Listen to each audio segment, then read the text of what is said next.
Schöne gute Morgen, schöne gute Mittag, schöne guten Abend. Das ist hier im Rode Canapé mit mir, dem Paco. On va switcher tout de suite en français. On a à nouveau un special guest ici, ou une special guest. Bon après-midi, Doris Alves. Bon après-midi, Paco. Ça va bien? Oui, on va dire. Ouais. Oui. Si tu veux, tu peux te présenter une fois pour notre public. Oui, alors je m'appelle Alves Dores. Je suis née au Portugal. Je suis nationalité portugaise.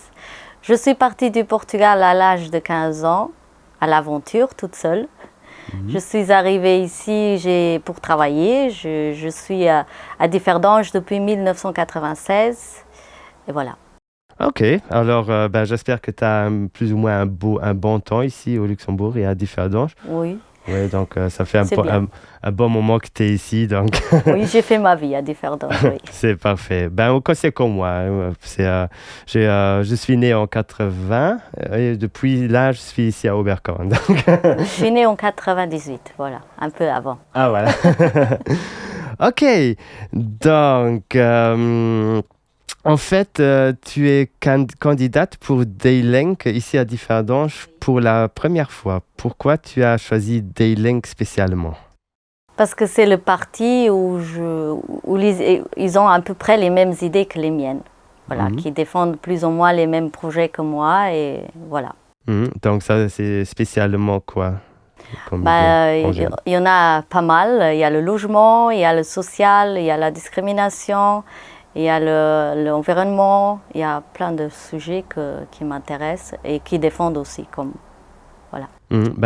Parlant spécialement de la discrimination, tu avais, avant d'enregistrer, on a un peu parlé et tu avais dit qu'il y a un thème qui te tient à cœur, c'est la discrimination à l'école, justement. Oui. Oui, parce que je trouve, surtout les enfants des immigrés, je trouve que la discrimination, elle commence dès l'entrée scolaire. Parce que quand les enfants ils rentrent à l'école, le premier jour ou la première semaine, ils reviennent à la maison avec un tas de formulaires à remplir. Il y a plein de questions ça ne regarde personne et ça n'aide en rien les études des enfants. C'est-à-dire qu'ils demandent la scolarité des parents, s'ils ont fait beaucoup d'études, s'ils n'ont pas fait beaucoup d'études. Et ça n'a rien à voir avec l'apprentissage des enfants. Ils peuvent être très intelligents, même si les parents ils n'ont pas fait des grandes études. Oui, aussi le contraire, quoi. Oui, c'est le contraire, oui. Il y a, on va dire, un mois, j'ai été, comme je fais aussi partie de la Chambre des salariés, je suis membre effectif, on a eu comment je peux dire ça,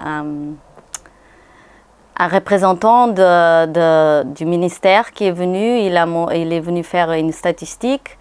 Et je trouve qu'il catalogue les enfants par rapport à ces formulaires parce qu'il a dit que tous les enfants ou les parents ils sont pas très évolués, pas beaucoup d'études, que les enfants ils vont pas faire beaucoup d'études non plus, qu'ils vont pas faire des grandes études. C'est discriminatoire tout ça. Ok, oui, ça donne un peu une ère de triage aussi. Oui, de triage, des catalogages, parce qu'il y a aussi à l'école les enfants, il y a les professeurs, je parle par rapport à mes enfants, qu'ils ont fait, ils étaient des enfants normaux, ils ont fait des études, ils n'étaient pas les meilleurs de la classe, ils n'étaient pas les pires non plus, mais depuis le début qu'ils ont entré en primaire, ils ont tout de suite entendu les professeurs leur dire « tu n'iras pas au lycée classique, tu n'iras pas au lycée classique ». À la fin, ils avaient les possibilités d'y aller, mais ils ont eu tellement peur avec tous les histoires que le professeur raconte qu'ils ont décidé de ne pas y aller. Et ça n'a pas empêché ma fille d'être à l'université maintenant. Oui, là, on voit, voilà, il ne faut jamais se laisser... Voilà, il ne faut jamais se laisser influencer par certaines personnes, par certaines choses. Parce que moi, là où j'en suis, c'est vrai que je n'ai pas fait beaucoup d'études.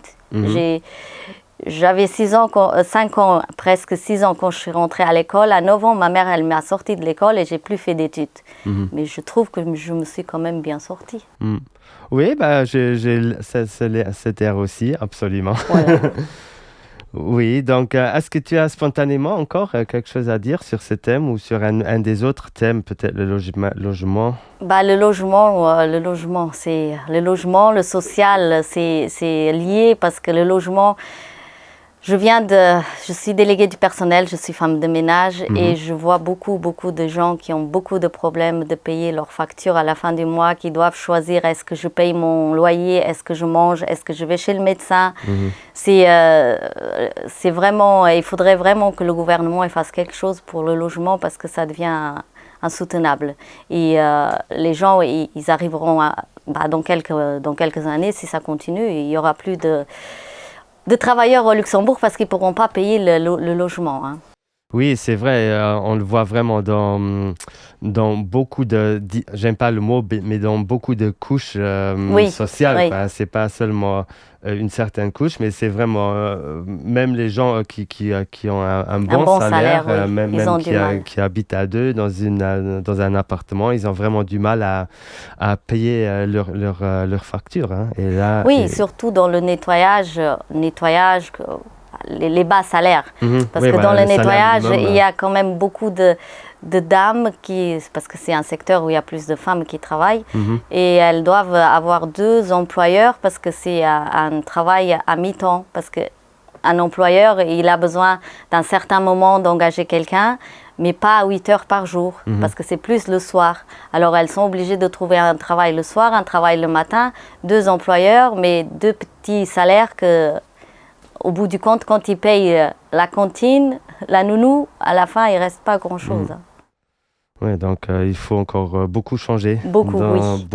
Beaucoup, et je ne pense pas que c'est notre Premier ministre, il n'y a pas de souci de salaire qui va s'inquiéter des gens comme ça. Ok, donc Dorès, je te dis merci beaucoup d'être venue sur le beau canapé rouge. Oui. Et voilà, si tu veux, tu peux encore adresser un dernier mot à notre public. Restez fidèle à ce que vous êtes, voilà. Super, Dorès, merci beaucoup d'être ici.